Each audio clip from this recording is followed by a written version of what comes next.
Ukraine has launched a massive drone strike across Russia. But is the real story what Ukraine wishes they could do? I'm Paul, U.S. Army combat veteran. Let's talk about Ukraine's efforts to hit deep inside Russia. Okay, so this is, I think, one of the most interesting stories. Russian Ministry of Defense reporting that they downed 158 UAVs last night. And you can see it was a sprawling attack, certainly by this war's standards. You can see the Russian air defense is activating in Belgorod, Voronezh, Lipetsk, Kursk, Bryansk, Moscow, Tver, all the way in Yaroslav. Okay, this is like the Arctic Circle, guys. Just a sprawling drone attack.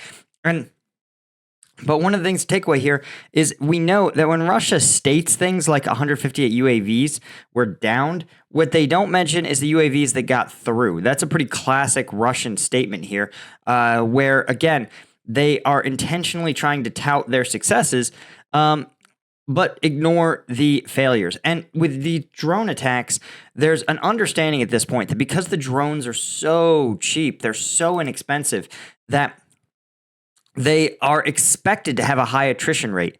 So again, relative to the cost of, say, a cruise missile or ballistic missile, throwing 200 drones in a wave attack, there's just an expectation that 90% of them will get shot down. So again, this was a 200 wave attack. 158 were just there to absorb Russian air defense missiles and to confuse Russian air defense systems. And there'd be an expectation that, again, I'm using round numbers here, that 15 or so about 10% would actually get through and hit their targets.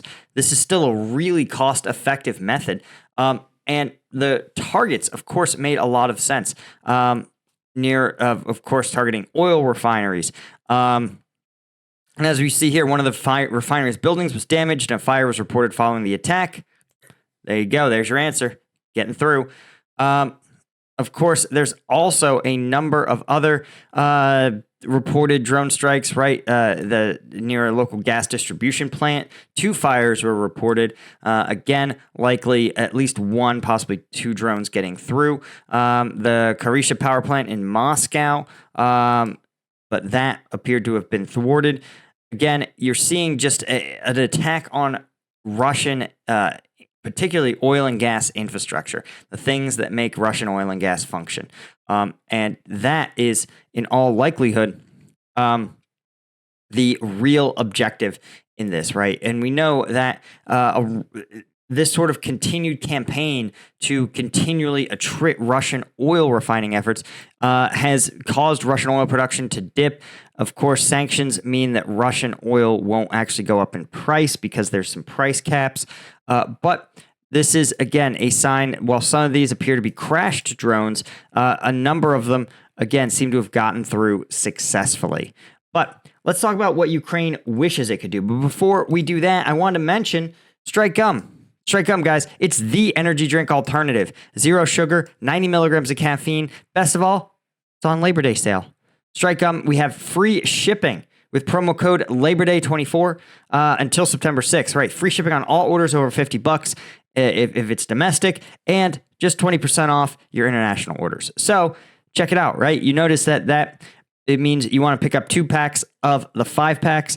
That's going to be 10 packs of Strike Gum, 50 pieces, the equivalent of 50 energy drinks. That would cost you $250 at the gas station.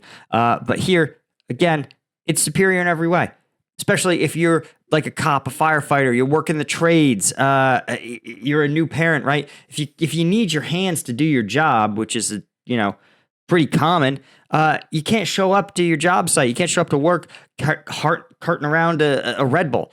That's why I made Strike Gum, right? Because was I going to take an energy drink on patrol with me in Afghanistan? I did, and it sucked.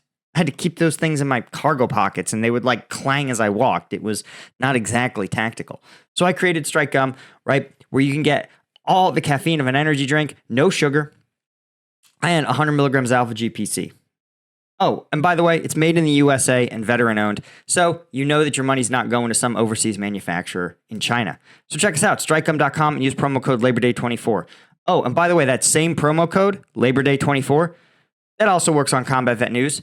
10 to 20% off all the plans, right? If you want to support the channel and get access to uncensored combat footage coming to us fresh from the front lines, that's what you want to do. It's also the best way to support the channel and make sure that me and the team can continue to do this every single day for you guys, 7 days a week. If you appreciate it, then please, by all means, pick up a membership. You also, if for Lieutenant Tier and above, you get the weekly Q&A, the shout outs at the end of videos. Last week's Q&A was awesome. We had so many questions that were really interesting, from analysis of the Ukraine conflict to my time in Afghanistan, right? And no questions are off limits. So check us out. Again, same promo code, Labor Day 24. Okay, let's talk about what Ukraine would rather be doing. Instead of launching 200 plus drones, because remember, these drones, the problem with drones is, the problem and advantage of drones is that they're small, right? Which means that the ones that get through don't pack a big payload. And so if you want to really shellac a target, if you want to burn down a whole oil facility, it's not going to work using drones. Instead, they need to use something more powerful, like ATACMS or Storm Shadows. And the Ukrainian defense minister is publicly stating, he's like, listen, Russians are not afraid of ATACMS and Storm Shadows. They know that there's Western restrictions on these weapons. And they're reporting that up to 200 military targets are comfortably sitting in the open in Russia in ATACMS and Storm Shadow range, right? Russian forces, again, there's hundreds of targets sitting there. Let's see if I can find it. But the level of Russia's brazenness, their willingness to just sit, right? Umarov, the Ukrainian defense secretary, said in an interview with CNN that he presented a list of military targets within Russia to senior U.S. government officials. The list includes Russian airfields within range of U.S.-provided weapons the Russian forces are using to conduct strikes against Ukraine. Now, senior U.S. officials reportedly stated that Russian forces moved about 90% of the aircraft that conduct glide bomb attacks away from airfields within range of Storm Shadows. But ISW is assessing that at least 209 of the 245 Russian, what they're calling military objects in range of ATACMS, are not air bases. And we know that air bases seem to occupy like a special category in U.S. strategic calculus. And that's because they can house, I think, because they can house nuclear bombers and nuclear radar systems. And so because of that, the U.S. doesn't want Russia to feel like its deterrent force is being ground down, right? Because again, the equality of mutually assured destruction is essential to its functioning. If one side feels that their deterrent is diminishing, their fear would be, or the fear that everyone would have, would be that as they see their deterrent diminish, they sit there and go, hey, we need to use it becomes use it or lose it. And they don't want Russia to feel like they're being put in a use it or lose it situation. And so they want to maintain strong deterrence. That may be part of the U.S. strategic calculus around airfields. But the fact is that a lot of these targets in range of ATACMS are probably logistics hubs, supply depots, military munitions factories, right? Objects of real military value that don't pose a threat to the deterrence infrastructure. And so the fact that the U.S. continues to hem and haw about this is something that's consternating not only to Ukrainians, but even a lot of independent U.S. commentators. General Ben Hodges, for example, has said, listen, this doesn't make any sense. And it's true, right? So many of the U.S.'s red lines that they've implemented have fallen by the wayside. And frankly, if a lot of those restrictions had been lifted on day one of the conflict, then you would have Ukraine maybe in a better position relative to these negotiations. Again, is the ability to launch deep strikes going to win the war, is going to flip the calculus on its head? Probably not. But it's going to improve Ukraine's power and forces relative to Russia. And so everything they can do to hit Russia's ability to generate manpower and logistics is going to have knock-on effects to the battlefield. So And one thing Hodges said, quote, the Biden administration failed the most important task. What do we want to accomplish? If we want the Ukrainians to prevail, then we'd let them bring the war to Russian territory. Right? This is according to the chief of staff of the Czech armed forces. Right? And Hodges said the operation in Kursk, woke people up, killing the myth that Russia's inevitably going to win. Again, I disagree with. I don't think there is a path at this point to Ukraine pushing Russia right out militarily. But what they can do is strengthen their negotiating position.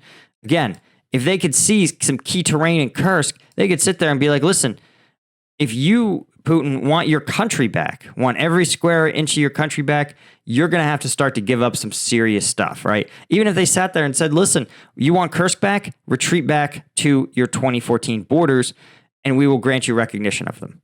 That would be something that Putin probably would consider very strongly. Even though this is a small piece, it is a small but humiliating reality. Again, how would you feel if the Chinese invaded Taiwan and then they also occupied a corner of Washington State? You'd say, no, how is the U.S. military even allowing this, right? That's the kind of calculus that Putin is stuck in. So I think it's less about who's going to win and who's going to walk away from the negotiating table with more in their pocket. And this operation definitely facilitates that for Ukraine. Anyway, guys, be sure to hit the subscribe button. That makes a difference. Tells the YouTube algorithm that I'm not one of those annoying shill channels. Anyway, thank you to our Colonel tier members like Martin Baum, Chris Rossi, Stuart Abel, Daniel Brown, Sergei Zinchenko, Chris Holmes, Chris Gorsuch, and all of our Lieutenant tier members. I couldn't do it without you guys. You guys are the ones who make this whole thing possible. And I will see you guys in the next one. Cheers.